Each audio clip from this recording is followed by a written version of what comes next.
Minutos vamos a cambiar esa imagen porque en esta oportunidad nos vamos a referir a cómo se está desarrollando el tema del calendario escolar. Dolor de cabeza para muchos padres de familia dirán, pero lo cierto es que ha sido presentado por parte de las autoridades y se lo ha hecho de la siguiente manera. El reglamento específico de complementariedad de modalidades de atención educativa de los subsistemas de educación. Es la imagen que está circulando en redes sociales, la educación regular, la educación alternativa especial, la educación superior, el reglamento de las universidades, absolutamente todos los detalles. Pero ¿en qué consiste todo esto? Hay un calendario que se ha presentado y obviamente queremos agradecer la presencia del viceministro de Educación Alternativa, Limbert Ayarde. ¿Cómo está, viceministro? Buenos días. Muy buenos días, a sus órdenes. Y quiero que nos explique, por favor, cuál es esta fórmula y cuáles han sido los criterios para realizar esta presentación y desglosar, obviamente, el tema del calendario. Como Ministerio de Educación, Deportes y Culturas, nosotros nos supeditamos a las disposiciones del Ministerio de Salud. El Ministerio de Salud, en el marco de las medidas de contingencia ante la pandemia del COVID-19, ha dispuesto que no hay en esta fase clases presenciales. El día de ayer hemos dado a conocer los reglamentos que usted acaba de mencionar. Son 6 reglamentos para cada uno de los subsectores. El tema del calendario al que se refiere está en realidad en una disposición transitoria del reglamento dirigido para la educación regular, la educación que tiene que ver con escuelas, colegios. Este calendario dispone que del 7 al 17 de julio cada unidad educativa tenga que definir en qué modalidad va a trabajar. Las modalidades que se han dispuesto son la modalidad de educación virtual, la educación a distancia y la educación semipresencial. Asimismo, cada unidad educativa debe elegir la plataforma en la cual va a trabajar y tiene que hacer una dosificación de las actividades educativas. Del 20 de julio al 7 de agosto se concluirá el primer trimestre, que comenzó en la primera semana de febrero y fue interrumpido a mediados del mes de marzo. Del 10 de agosto al 9 de octubre se desarrollará el segundo trimestre y del 12 de octubre al 11 de diciembre el tercer trimestre. ¿Qué criterio se ha tomado? Yendo a su pregunta. Un trimestre está conformado por 4 semanas, por 3 meses y cada mes por 4 semanas. Estamos hablando de 12 semanas de trabajo en condiciones normales. Pero en este calendario se presenta el trabajo para 9 semanas y eso implica que cada maestro debe dosificar su contenido de 4 semanas a 3 semanas. Lo que sí hemos previsto es que debe haber el sostenimiento de los objetivos educacionales, de los logros de aprendizaje que plantea el currículo, pero sí se debe pasar a dosificar contenidos, actividades de aprendizaje y momentos evaluativos. Luego, desde el 14 de diciembre hasta el 22 de diciembre se dará lugar a un momento propio para las actividades administrativas y se tiene previsto concluir la gestión escolar el 22 de diciembre. A ver, viceministro, vamos puntualizando algunos temas. Por ejemplo, yo tengo entendido, como usted bien nos indicaba, que del 20 de julio al 7 de agosto se concluye el primer trimestre del avance curricular. Pero después de que se presenta esto, ¿qué va a suceder con todos aquellos estudiantes, con las unidades educativas que han continuado con ese avance en el transcurso de la pandemia, en medio de esa cuarentena? ¿Ya no se va a tomar en cuenta todo ese avance? Por un principio de equidad, este calendario se pone en el lugar de quienes están en una situación más compleja. Por ejemplo, hay que tomar en cuenta que tenemos unidades educativas multigrado en área dispersa, en zonas rurales, que no han tenido ninguna actividad educativa en este periodo de cuarentena. Pero para las unidades educativas que sí han continuado, y la situación es muy diversa, hay unidades educativas que han pasado a trabajar con el WhatsApp, con el Zoom, y paulatinamente han migrado al trabajo a incorporar plataformas educativas, por ejemplo, como el Google Classroom. En ese caso, en realidad, con este calendario, están habilitadas ya para pasar al momento último, al momento sumativo de la evaluación y poder poner las calificaciones, se puede decir, que es un tema de preocupación para padres de familia y estudiantes, pero se reconoce todo el trabajo que han ido realizando, ¿no? Sin embargo, hay que dar el marco normativo que reconozca a cada uno de los elementos del desarrollo curricular, pero siempre un calendario que saque el Ministerio de Educación por un principio de equidad debe ponerse en el lugar de las situaciones más complejas y en el lado de las comunidades educativas en mayor situación de desventaja. Bueno, cada unidad educativa deberá elegir esta modalidad, que tengo entendido es virtual, semipresencial, a distancia y presencial. Pero ¿qué sucede con problemas individuales?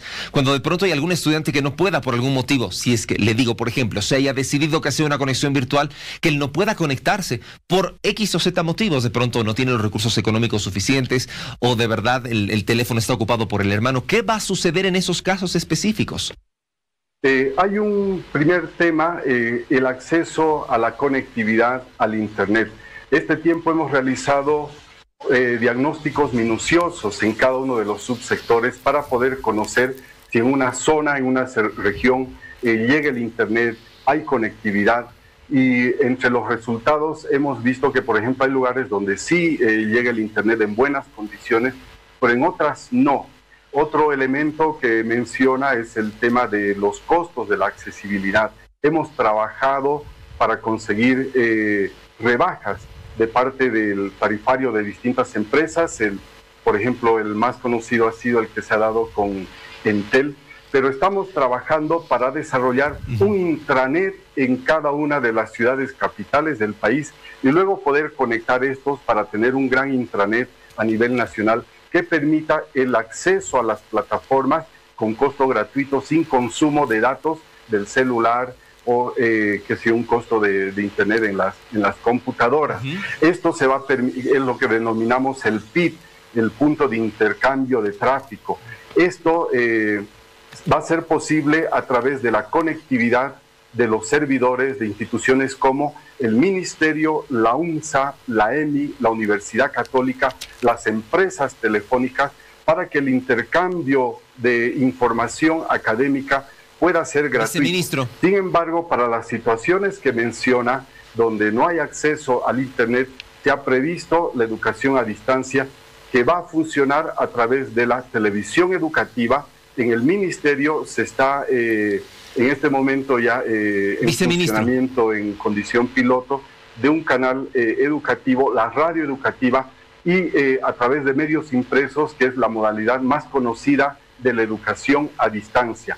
Cada maestro debe tener las condiciones para poder trabajar con estas modalidades complementarias, y él es la persona que conoce la situación de cada estudiante. Por tanto, debe adaptar el trabajo para poder llegar a cada estudiante por un principio de equidad. Viceministro, permítame puntualmente. Yo le voy a dar... Existe la unidad educativa Bikiri. Tiene un ambiente para 5 cursos. Y se ve la pobreza en el lugar porque no cuentan ni siquiera con un teléfono celular. En Cairoma, otro punto. 3 menores, y se lo había reportado por parte del Ministerio de Salud, dieron positivo. Ahora, no todos tienen celular, hay preocupación de los padres de enviar a los chicos al colegio, específicamente en estas poblaciones. ¿Qué es lo que va a suceder? Porque no hay conectividad. No podemos permitir la asistencia presencial. Nos sujetamos a las disposiciones del Ministerio de Salud. En los casos que usted menciona, se tiene que aplicar la educación a distancia. Bueno, pero ¿cómo se aplicaría la educación a distancia cuando a veces por los hogares no cuentan ni siquiera con un televisor? Se tiene que recurrir al tema de los recursos impresos, ¿no? Estamos trabajando en asocio con una serie de instituciones. Cada día vamos suscribiendo convenios con distintas instituciones que han trabajado no solo el último tiempo, durante décadas ya con la modalidad a distancia en el país.